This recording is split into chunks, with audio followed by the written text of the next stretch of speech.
In Phoenix, Arizona, a 24-year-old man named Isaiah Williams dressed up in tactical gear, armed himself with an automatic rifle, and headed outside. And once outside, Isaiah can be seen and heard on surveillance cameras shooting at anyone and anything that crossed his path, causing multiple people to call 911 and alert police about what was happening.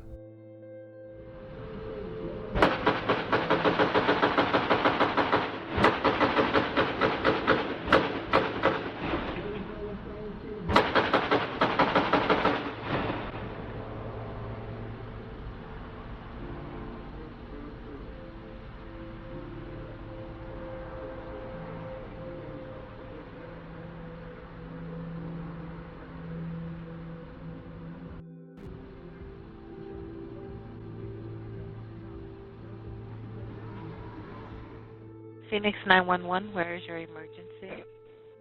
Hi, my name's I'm at West Deer Valley, and I believe there's a man behind us in front of the firing an automatic weapon. Oh, that there? Huh? Was that what I just heard right now? Yeah, right now. Phoenix 911, where is your emergency? There's this guy like shooting. Oh, he just threw something out the window. He's got a gun in his hand with like a helmet on. He shot like 20 times. Okay. He just broke the window.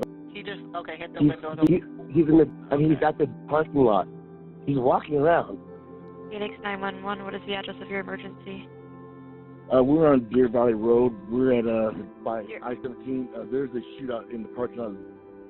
Okay, do you know the address? I don't know what the address is, man. I'm not from this part of the town. Do you know where the shooter is? They're in the parking lot right now. The shooter is still in the parking lot? Yeah, there's like a white vehicle shooting with another individual. Okay, we have officers headed out there right now.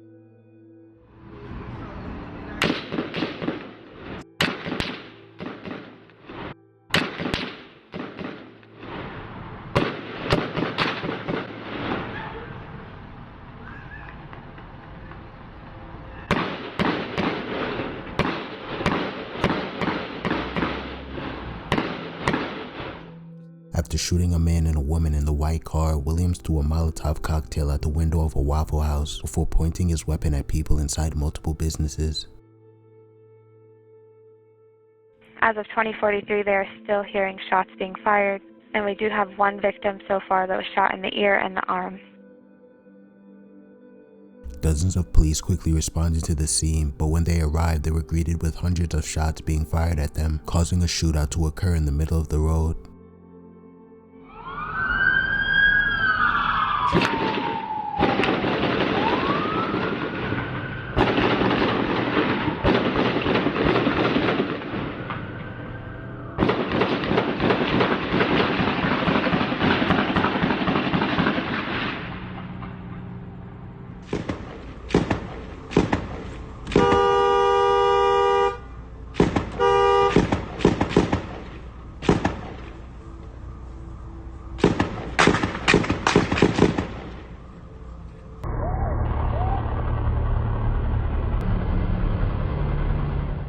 After police noticed that Williams stopped firing, they made their way over to him, and this is when they discovered that he had taken his own life with a self-inflicted gunshot wound. And in the end, Williams, whose picture is yet to be released to the public, murdered 3 people in cold blood and critically wounded 2 officers.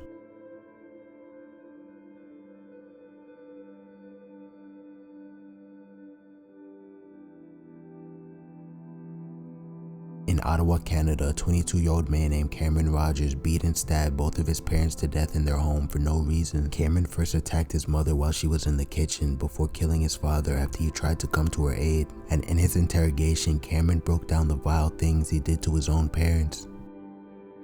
What caused you to do that? Like, it was something said or done or... No, it was literally just a spur of the moment. I don't even know. Like, I'm pretty sure, if I remember correctly, took me 50 minutes of going back and forth about to do it and then not to do it. Okay, all right. What was causing you to want to do it?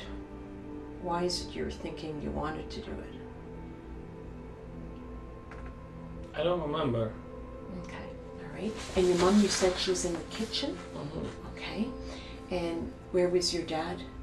He was somewhere else I don't know exactly. Okay. Can you just explain to me how your dad, did it both happen in the kitchen? Okay. How does your dad end up in the kitchen? Well,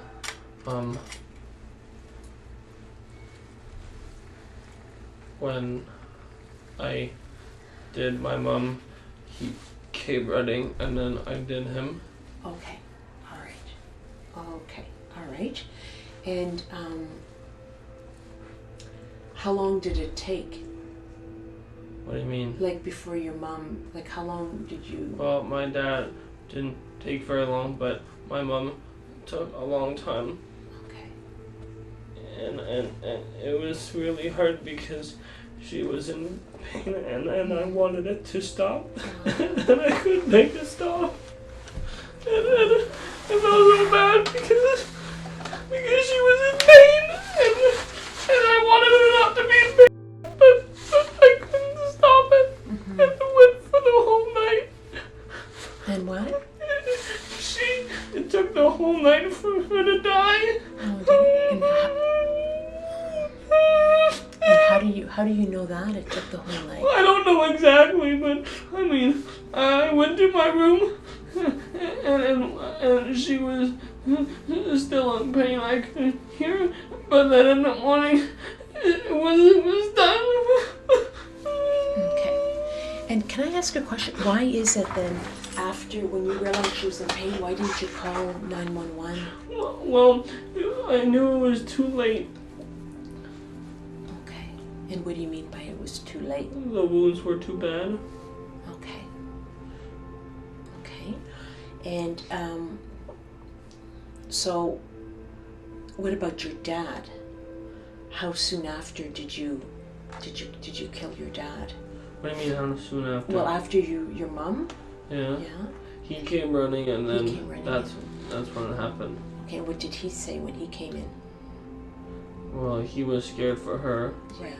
Yeah, and then it was quicker Okay. with him. Okay. Now, you talked about a stick. Yeah. Who did you use the stick on? I think it was both. On both? And what part of the bodies did you hit them with? I think it was the head. Okay. Okay. Yeah. The stick broke. The stick broke on who? I don't remember exactly. Okay. All right. And there were 2 knives involved? Yeah, I think so. Okay, where did you get the knives? The kitchen. In the kitchen? Okay. And which knife did you use on which person? I don't remember. You don't remember? Okay. But I think I remember this. There was a smaller one that was only used on my mom. Okay. All right. Okay. And do you remember what your mom said to you right before? Like before all of this happened? Yeah. No. No? Okay. Was there a conversation going on with you and her? No? Okay. Between the time that you've killed your parents and now, have you hurt anybody else? No. No? Okay. So there's no other, you haven't killed anybody else and you haven't injured anybody else? No? Okay. 2 years after the brutal murder, Cameron was charged with 2 counts of second-degree murder, and he'll spend the rest of his life in prison as he was eventually sentenced to 2 concurrent life sentences. On September 12th in Philadelphia, Pennsylvania, a group of men were seen on surveillance camera outside of a bar arguing with another man for an unknown reason. The fight soon turned from verbal to physical, and a few seconds later, one of the men involved in the altercation introduced a gun into the fight and shot a 30-year-old man twice before everyone quickly fled the scene.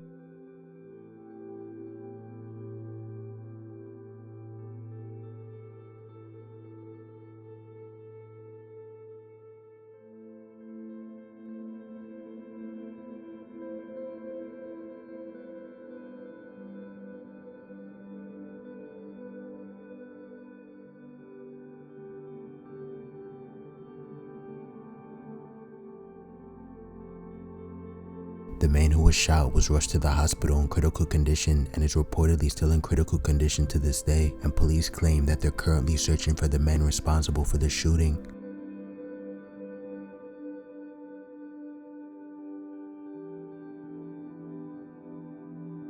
Yuba County, California, a man named Daniel Solis rang the doorbell of a 59-year-old homeowner who was home with his wife at the time, pretending to be a delivery man. When the homeowner opened the door, Daniel pulled out a knife and forced the man inside of his house before stabbing him multiple times. Hello. I have a delivery. It's one for Jose and one for Luis. Huh? Alright, go ahead and get inside. Get inside. I'm serious. Get the fuck inside. Get down. Get down.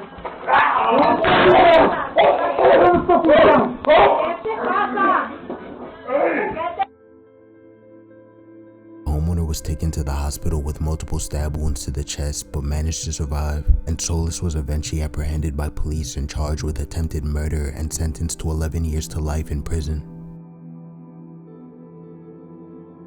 In Detroit, Michigan, a 36-year-old transgender woman was walking down the street, and that's when she was confronted by two men armed with a rifle who wanted her purse. The woman gave up her purse, but after walking away, one of the men shot her in the back multiple times before getting back in the car and driving off, leaving the victim laying on the sidewalk.